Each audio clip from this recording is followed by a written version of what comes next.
Hi, എല്ലാവരും സുഖമായിട്ടിരിക്കുന്നു. ഞങ്ങളും സുഖമായിട്ടിരിക്കുന്നു, കുഴപ്പമൊന്നുമില്ല കേട്ടോ. എൻ്റെ ദൈവമേ, ഞാനേ ഒരു പുള്ളിക്കാരുടെ ഒരു സംശയത്തിനുള്ള ഒരു മറുപടിയും കൂടെയാണ് കേട്ടോ ഇത്.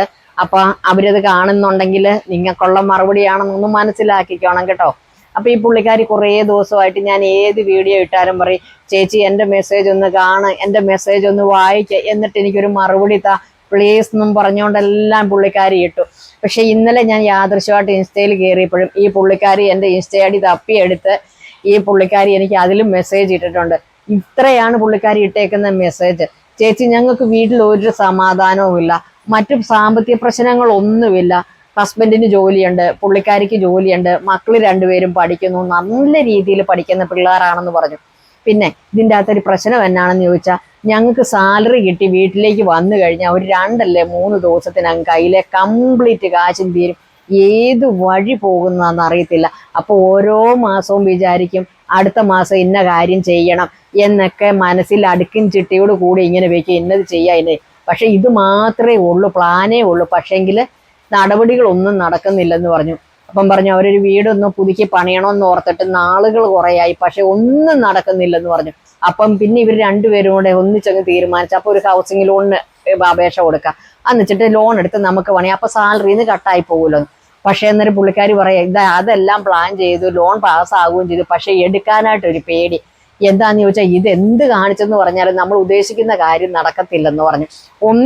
ഒന്നിനാത്തപ്പതനമാന്ന് പറഞ്ഞു. യാദൃശ്യമായിട്ട് അവരുടെ വീട്ടിലെ ഒരു റിലേറ്റീവ് ഇവരുടെ വീട്ടിൽ വന്നതാന്ന് പറഞ്ഞു. ഒന്ന് വണ്ടി ഇടിച്ചു, അതിൻ്റെ പുറകെ പോയി കുറേ കാശ് പോയി, എന്തെങ്കിലും കാര്യങ്ങളൊക്കെ ഉണ്ടാകുമെന്ന് പറഞ്ഞു. അതുകൊണ്ടാണ് ഇവർ എന്നോട് വിളിച്ചിങ്ങനെ ഒരു കാര്യങ്ങൾ ചോദിച്ചത്. മറ്റു 2-3 പേരെ പോയി കാണുകയോ എടുക്കുകയോ ഒക്കെ ചെയ്തെന്ന് പറഞ്ഞു. കുറേ കാര്യങ്ങൾ അവർ ചെയ്തു, കുറേ കാശ് പോയത് മിച്ചെന്ന് പറഞ്ഞു. ചേച്ചിയെ ഞങ്ങൾക്ക് വിശ്വാസമാണെന്നൊക്കെ പറഞ്ഞുകൊണ്ടായിട്ടത്. അവരുടെ വിശ്വാസത്തിൻ്റെ പുറത്തൊന്നും അല്ല കേട്ടോ ഞാനീ പറയുന്നത്, നിങ്ങളുടെ എല്ലാവരുടെ അറിവിലേക്ക് വേണ്ടിയിട്ടാണ് പറയുന്നത്. എൻ്റെ ഈ വീഡിയോ കാണുന്ന, എന്നെ വിശ്വസിക്കുന്ന, എന്നെ സ്നേഹിക്കുന്ന നിങ്ങൾക്ക് എല്ലാവർക്കും വേണ്ടിയുള്ളൊരു കാര്യമാണ് കേട്ടോ ഞാനീ പറയുന്നത്. എന്താന്ന് ചോദിച്ചിട്ടുണ്ടെങ്കിൽ, നിങ്ങളുടെ വീട്ടിലെ ഉള്ളവരുടെ പേരും നിങ്ങൾ ജനിച്ച സമയം, അതായത് ഡേറ്റ് ഓഫ് ബർത്തും നാളും ഒക്കെ എനിക്ക് ഇട്ട് തന്നിട്ടുണ്ടായിരുന്നു. പക്ഷെ നിങ്ങളുടെ വീട്ടിലുള്ളവരുടെ നാളുകൾ തമ്മിലൊരു പ്രശ്നമില്ല. നിങ്ങൾക്കാണെങ്കിലും 10-8 പൊരുത്തവും നിങ്ങൾക്കുണ്ട്. നിങ്ങൾക്ക് ജാതകവശായി അങ്ങനെയുള്ള പ്രശ്നങ്ങളൊന്നുമില്ല, ദീർഘായുസ്സുമാണ് നിങ്ങൾ. അതുകൊണ്ട് അതൊന്നും അല്ല ഒരു പ്രശ്നം. അതുകൊണ്ടാണ് ഞാൻ നിങ്ങളുടെ അടുക്കൽ അന്നേരം ഇങ്ങനെ ഒരു കാര്യം പറഞ്ഞത്. അപ്പൊ ഞാൻ അന്നേരം ഇവരുടെ അടുക്കൽ ഒരു കാര്യം ചോദിച്ചു. ഇവർക്ക് ഇങ്ങനെ നോക്കിക്കഴിഞ്ഞപ്പോൾ ഒരു പ്രശ്നവും ഇല്ലെന്ന് ചേട്ടായി പറഞ്ഞു. അപ്പൊ ഞാൻ ചേട്ടായി എന്നോട് ഒരിക്കൽ പറഞ്ഞേ, അടി കൊച്ചെ, അവരുടെ പരിസരത്ത് എവിടെയെങ്കിലും, അതായത് രാവിലെ ഏക്കുമ്പോഴേ ദർശനം പതിയുന്ന ഭാഗത്ത് ഇന്ന ഒരു നാളിലുള്ള ആളുകളുണ്ടോ എന്നൊന്ന് തിരക്കാൻ പറഞ്ഞു. അപ്പൊ ഞാൻ പുള്ളിക്കാരിക്ക് ഇങ്ങനെ മെസ്സേജ് കൊടുത്തപ്പോൾ പുള്ളിക്കാരുടെ മെസ്സേജ് ഞാൻ കാണുന്നത് ഇന്ന് ഒരു 11:30-11:45 കൂടിയാണ് ഞാനൊന്ന് പുറത്ത് പോയേക്ക് പറഞ്ഞ അമ്മച്ചിക്ക് മെഡിസിൻ മേടിക്കാൻ വേണ്ടിയിട്ട്. അപ്പോഴാണ് ഞാൻ ഇത് കാണുന്നത്. അപ്പൊ കണ്ടു കഴിഞ്ഞപ്പോൾ എനിക്ക് ബോധ്യപ്പെട്ടു ഞാൻ ഈ പറഞ്ഞ നാളിലുള്ളവരുണ്ടെന്നുള്ളത്. ദൈവമേ, നിങ്ങൾ ആരും മറ്റു രീതിയിൽ വിചാരിക്കരുത്. നമുക്ക് 27 നാളിൽ കറങ്ങി തിരിഞ്ഞ് എല്ലാ നാളിലും ഓരോ പ്രശ്നങ്ങളുണ്ട്.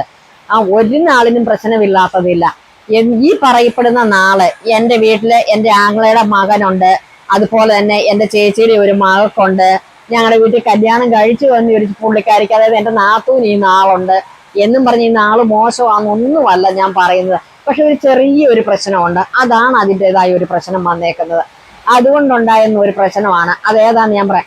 നമ്മുടെ വടക്ക് വശം ആയിക്കോട്ടെ, തെക്കായിക്കോട്ടെ, കിഴക്കോ പടിഞ്ഞാറോ ഈ സൈഡിന് എവിടെയെങ്കിലും ആയിക്കോട്ടെ, പക്ഷേങ്കിൽ ഇതിനൊരു പ്രശ്നമുണ്ട്. ആ നാളെ ഏതാന്ന് ചോദിച്ചിട്ടുണ്ടെങ്കിൽ നിങ്ങൾക്കിപ്പം ജിജ്ഞാസ വരുത്തിരിക്കുമായിരിക്കത്തില്ലേ ഈ നാളെ ഏതാന്ന് അറിയാനായിട്ട്. അപ്പൊ ഈ നാളുകാരുടെ വീട് ഇരിക്കുന്നത് നമ്മുടെ ഉണ്ടല്ലോ, നമ്മൾ പറയല്ലേ കന്നിമൂല, അല്ലെ പടിഞ്ഞാറേ സൈഡിന് മൂല, ഇങ്ങനെ നമ്മൾ ഓരോ മൂല സൈഡ് പറയല്ലേ, കിഴക്കേ മൂല, വടക്കേ മൂല എന്നൊക്കെ പറയല്ലേ. ഈ മൂല സൈഡിനോട് ചേർന്നിരിക്കുന്ന വീടാണെങ്കിൽ ആ വീട്ടിലെ ആണ് ആർക്കാണെങ്കിലും ഈ നാളുള്ളതെങ്കിൽ അവര് ഉറക്കം എഴുന്നേറ്റ് വരുന്ന വഴി തന്നെ ഇവരുടെ ദൃഷ്ടി ഇങ്ങനെ എവിടെയാണോ പതിയുന്നത് അവരുടെ വീട്ടില് ഒരു പുരോഗമനം ഉണ്ടാകത്തില്ല. ഈ പറഞ്ഞത് മാതിരി നമുക്കൊരിക്കലും നമ്മുടെ ജീവിതത്തിൽ ഒരു കരകയറ്റം ഉണ്ടാകത്തില്ല. അതിന് ഒരുപാട് പ്രതിവിധികളും നമ്മൾ ജ്യോത്സ്യന്മാർ പറയുന്നുണ്ട്, അല്ലാതെ തന്നെ അറിയാം. നമ്മൾ പറയും മുള വെച്ച് പിടിപ്പിക്കും അല്ലെ, അതുപോലെ തന്നെ ഈ ലക്കി ബാമ്പു എന്ന് പറയും, അപ്പൊ ആ സംഭവം വെച്ച് പിടിപ്പിക്കും. പക്ഷെ ലക്കി ബാമ്പുവിനാണേലും അല്ലെങ്കിൽ ഈ മുളയുടെ ചെടിക്കാണേലും ഒന്നും ഇതിൻ്റെതായ എഫക്റ്റ് ഇല്ല. ഇതെല്ലാം വെട്ടി കവർ ചെയ്ത് ഇങ്ങനെ നിർത്തും. പക്ഷേ എങ്കില് ഇതിന് വേണ്ടത് മുളയെന്ന് പറഞ്ഞിട്ടുണ്ടെങ്കിൽ ഈ കാട്ടി വളർന്ന് പന്തലിച്ച് നിൽക്കുന്ന ഈ വലിയ ഇല്ലിമുളയല്ല കേട്ടോ വേണ്ടത്. അപ്പൊ ഒരു റെഡ് കളറുള്ള, നിങ്ങൾക്കറിയത്തില്ല, റെഡ് അല്ല കേട്ടോ, ഒരു മഞ്ഞ കളർ കൂടിയതുണ്ട്. അപ്പൊ അത് ഒത്തിരി ഇങ്ങനെ പാട്ടർന്ന് അകച്ചൊന്നും വരത്തില്ല.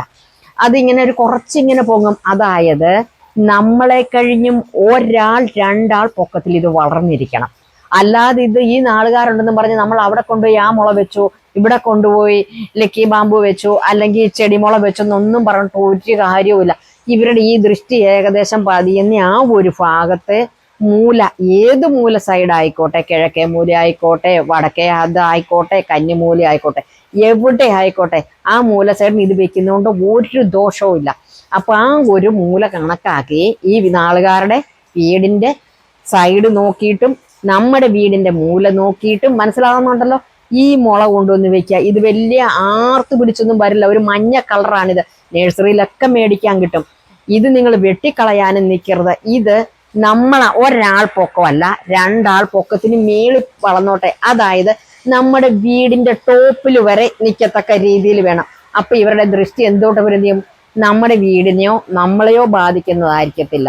ഈ ദോഷം ഈ മുളയിൽ തട്ടി അങ്ങ് മാറിക്കോളും. അതുകൊണ്ട് യാതൊരു കുഴപ്പമില്ല. അതാണ് പറയുന്നത്. ഈ നാളുകാരാണ് ആയില്യം നാളുകാര്.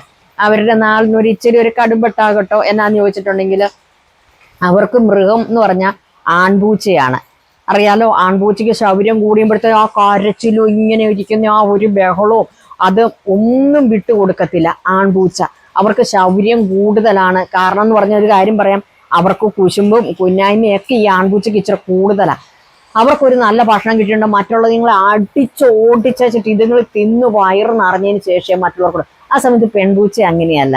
അവരൊരു ഇത്തിരി ഒന്ന് തൊട്ട് നക്കി കഴിച്ചു എന്നിട്ട് അങ്ങ് മാറിയിരിക്കും. കൂട്ടത്തിലുള്ളവർ കൂടി ഇത് കഴിച്ചോട്ടം നിർത്തോണ്ട്. ശരിയല്ലേ? ഈ നാളുകാർക്കാണ് രണ്ടു വരുന്നത്. ഒന്ന് ആൺപൂച്ച, ഒന്ന് പാമ്പുമായിട്ടും ബന്ധപ്പെട്ടിട്ടുണ്ട്.